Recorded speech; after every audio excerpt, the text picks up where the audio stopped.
Hingga suatu ketika, kedua saudara Boru Saroding datang berkunjung ke rumah Boru Saroding yang berada di antara pegunungan di tengah-tengah hutan yang dinamai Tombak Ulu Darat. Karena kedua saudaranya sudah sangat merindukan Boru Saroding yang merupakan saudari perempuan tersayang mereka. Boru Saroding pun sangat bahagia karena sudah dikunjungi oleh saudaranya sehingga dengan sangat gembira Boru Saroding pun menyajikan berbagai aneka makanan dan buah-buahan kepada kedua saudaranya tersebut. Sembari menikmati makanan yang banyak, mereka bercerita dan berbincang-bincang hingga rasa rindu mereka terobati hingga waktu tidak terasa sudah berlalu lama. Senja pun tiba, seperti biasanya Boru Saroding tahu jika suaminya akan segera kembali dari hutan dan dengan segera Boru Saroding berusaha mengajak kedua saudaranya untuk bersembunyi di bagian atas rumah di bawah atap karena Boru Saroding sudah mendengar suara-suara pertanda suaminya akan datang. Karena Boru Saroding merasa ketakutan akan ular tersebut mau memakan manusia, kedua saudaranya pun bersembunyi agar tidak terlihat oleh suami Boru Saroding. Suami Boru Saroding pun tiba di rumah. Tiba-tiba suaminya tampak heran dan sepertinya mencium sesuatu yang lain dan bertanya, "Sepertinya saya mencium darah manusia lain di rumah ini," kepada istrinya Boru Saroding. Dengan cepat Boru Saroding berupaya mengalihkan pembicaraan dengan buru-buru menghidangkan makan malam suaminya. Kemudian suami Boru Saroding selesai makan malam, selanjutnya Boru Saroding mengajak suaminya untuk beristirahat. Ketika mereka hendak beristirahat, sesekali dengan tampak yang penuh curiga, suami Boru Saroding bertanya, "Saya mencium ada orang lain di rumah ini," tanya suaminya kepada Boru Saroding. "Ah, sudahlah, itu hanya perasaanmu saja, tidak ada orang lain di rumah ini," jawab Boru Saroding dengan rasa takut yang luar biasa kepada suaminya. "Ini sudah larut malam, sebaiknya kita istirahat saja," ajak Boru Saroding kepada suaminya yang masih tetap bertingkah aneh penuh curiga. Karena tidak tahan lagi Boru Saroding menyembunyikan rasa takutnya kepada suaminya, kemudian Boru Saroding pun memberitahukan keberadaan kedua saudaranya kepada suaminya. "Ampuni saya suamiku, karena aku telah membohongimu," kata Boru Saroding kepada suaminya. "Benar di rumah ini ada orang lain selain kita. Karena saya berpikir kamu akan marah jika kamu tahu saudara-saudaraku datang mengunjungi kita ke tempat ini," kata Boru Saroding dihantui rasa takut yang sangat besar kepada suaminya. "Mereka datang karena sudah sangat rindu kepada kita," kata Boru Saroding sambil memohon dan membujuk suaminya. Kemudian suami Boru Saroding meminta agar kedua saudara Boru Saroding dipanggil untuk datang menghadap suaminya. Dengan perasaan yang masih dihantui ketakutan, Boru Saroding pun memanggil kedua saudaranya keluar dari tempat persembunyian mereka di bagian atas rumah di bawah atap rumah atau dalam bahasa Batak disebut bukulani rumah.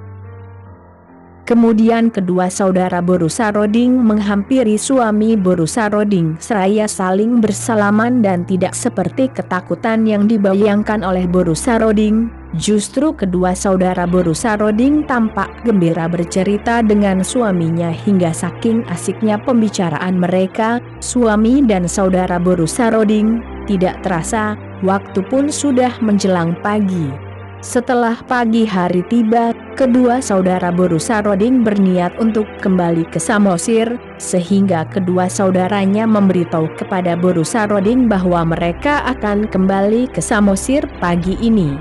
Boru Saroding pun mengajak kedua saudaranya untuk mohon pamit kepada suaminya. Ketika hendak berpamitan, salah satu saudara Boru Saroding berkata, "Lae, kami akan segera pulang ke Samosir." "Lae kasih apa sama kami untuk kami bawa pulang ke Samosir?" tanya saudara Boru Saroding kepada suami Boru Saroding. "Terima kasih Lae, karena telah datang berkunjung ke sini, jawab suami Boru Saroding kepada kedua saudaranya sambil memberikan 2 buah bingkisan yang dibalut kain dan diikat dengan tali kepada kedua saudara Boru Saroding, seraya berpesan, hanya saja ada syarat yang harus dipenuhi oleh Lae, kata suami Boru Saroding. Apa saja syaratnya, Lae, tanya kedua saudara Boru Saroding kepada suami saudarinya itu. Sesampainya di Samosir, bingkisan ini jangan dibuka, akan tetapi Lae harus menunggu hingga 7 hari lamanya baru Lae bisa membuka bungkusan ini, pesan suami Boru Saroding kepada kedua saudara Boru Saroding. Kedua saudara Boru Saroding menjawab, iya Lae, akan kami penuhi pesan Lae. Kemudian kedua saudara Boru Saroding pun pamit dan beranjak pulang melewati hutan yang cukup mengerikan, melalui lembah dan jurang-jurang yang terjal hingga kedua saudara Boru Saroding pun tiba di tepi pantai desa Sabulan. Selanjutnya mereka menaiki sampan untuk menyeberang ke Pulau Samosir. Setelah mereka tiba di rumah masing-masing, di mana pada saat itu kedua saudara Boru Saroding, Pandiangan, sudah menikah dan tinggal di rumah bersama istri masing-masing, mereka menceritakan perjalanan yang ditempuh kepada istri mereka masing-masing. Mereka menunjukkan bingkisan atau gajut yang mereka bawa kepada istrinya. Salah satu dari Pandiangan, saudara Boru Saroding, bersungut-sungut karena merasa kesal dengan hanya menerima bingkisan gajut kecil dari Lae-nya yang sudah bersusah payah mengunjungi Lae dan saudarinya di tengah hutan di atas Gunung Ulu Darat tersebut. Masa jauh-jauh dari Samosir ke Ulu Darat hanya dikasih bungkusan kecil seperti ini, itu pun pakai syarat pula, kata salah satu saudara Boru Saroding kepada istrinya. Singkat cerita, karena tidak sabar menunggu hari yang telah dipesankan oleh Lae-nya ditambah rasa penasaran yang cukup besar, maka seorang dari saudara Boru Saroding membuka bungkusan tersebut. Karena tidak sesuai dengan pesan suami Boru Saroding, maka bungkusan yang dibuka salah satu saudara Boru Saroding tersebut pun hanya berisikan tanah, kunyit, potongan kayu kecil dan ulat-ulat. Merasa dihina, Pandiangan, salah satu saudara Boru Saroding yang membuka bungkusan tersebut, pun marah dan mengucapkan makian terhadap suami Boru Saroding. Kurang ajar, masa begini cara dia menghargai saya selaku saudara laki-laki Boru Saroding. Tidak tahu sopan terhadap keluarga istrinya, kata salah satu saudara Boru Saroding lalu membuang bungkusan yang dibuka tersebut sebelum waktunya. Kemudian Pandiangan membujuk dan mengajak adiknya Pandiangan paling bungsu untuk turut membuka bungkusan yang diberikan oleh Lae-nya tersebut.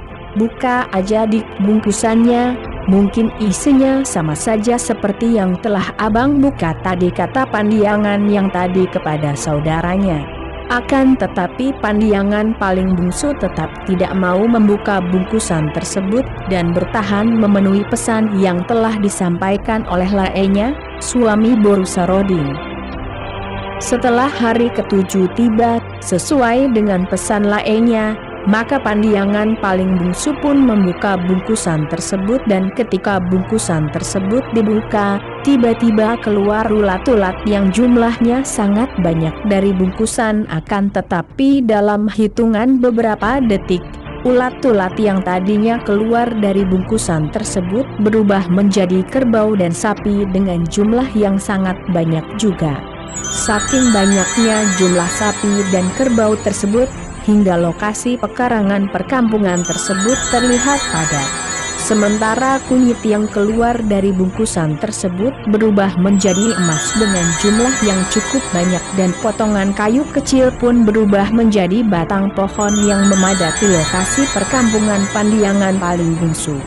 Beberapa bulan kemudian, ternak sapi dan kerbau yang dimiliki Pandiangan paling bungsu semakin lama semakin bertambah banyak jumlahnya, sementara hasil pertanian dan pohon yang dimilikinya ikut bertambah banyak, sehingga Pandiangan paling bungsu semakin terkenal sebagai warga paling kaya di daerah tersebut.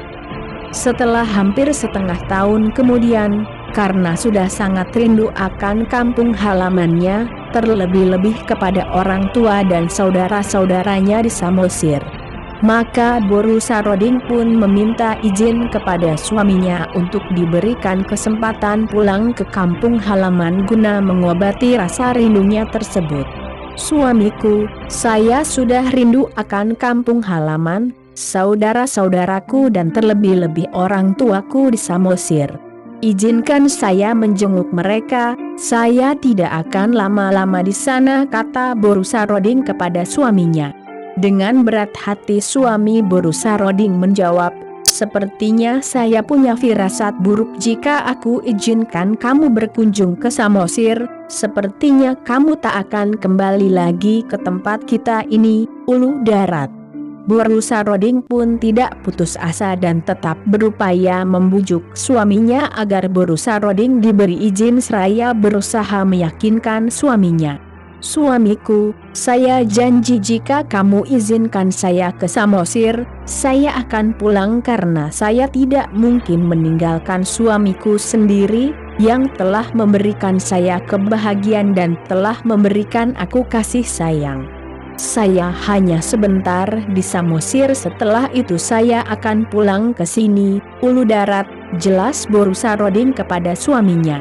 Karena Boru Saroding sudah memohon dan memberikan penjelasan yang cukup meyakinkan suaminya, maka suami Boru Saroding pun mengizinkan Boru Saroding untuk bertamu ke Samosir, tempat tinggal mertuanya, sehingga suaminya mengantarkan Boru Saroding ke tepi pantai Danau Toba untuk menyeberangkan istrinya ke Samosir.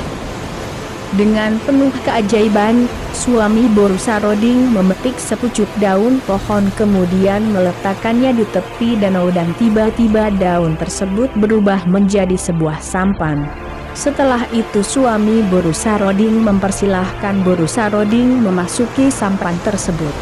Kemudian suami Boru Saroding berkata, "Boru Saroding, istriku yang baik hati, kamu adalah putri raja yang telah menjadi istri. Kamu berjanji akan cepat kembali dari Samosir karena kita saling mencintai dan saling menyayangi. Jadi kumohon dengan sangat agar kamu penuhi janjimu dan cepat pulang ya istriku. Saya juga percaya akan apa yang telah engkau janjikan kepadaku," kata suaminya kepada Boru Saroding.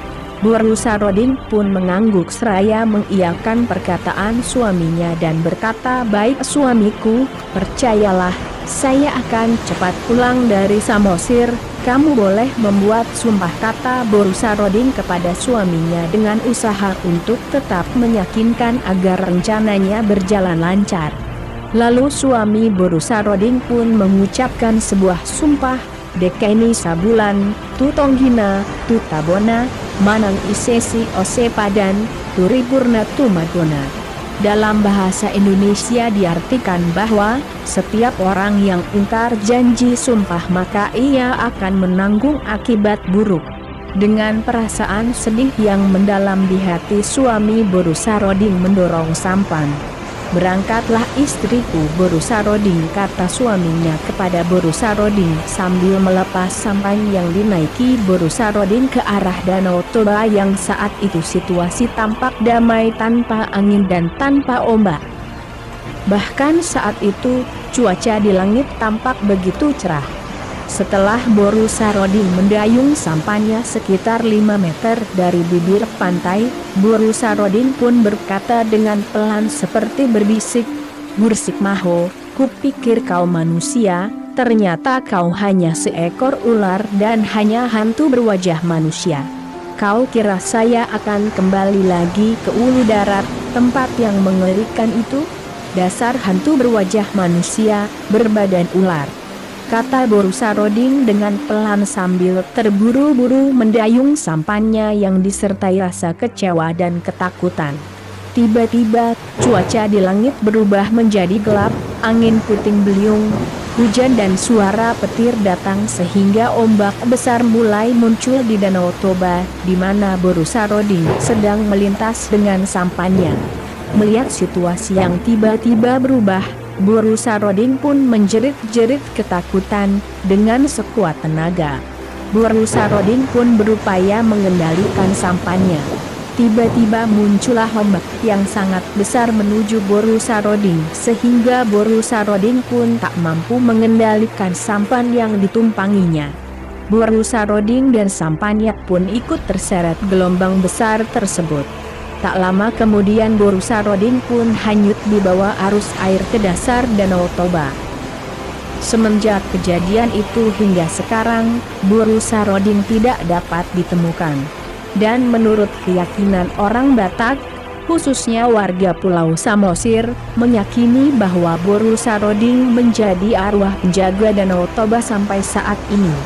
Banyak warga yang masih meyakini hal tersebut, bahkan sesuai dengan kesaksian beberapa keturunan Pandiangan masih meyakini, konon dikatakan jika ada sebuah kapal yang sedang melintas di perairan Danau Toba dengan kondisi cuaca buruk dan ombak besar, maka salah satu penumpang kapal yang merupakan keturunan Pandiangan atau masih keluarga dari marga Pandiangan dapat meminta pertolongan melalui doa kepada Boru Saroding agar ombak besar dan angin kencang yang sedang menghalau kapal tersebut dihentikan oleh arwah Boru Saroding.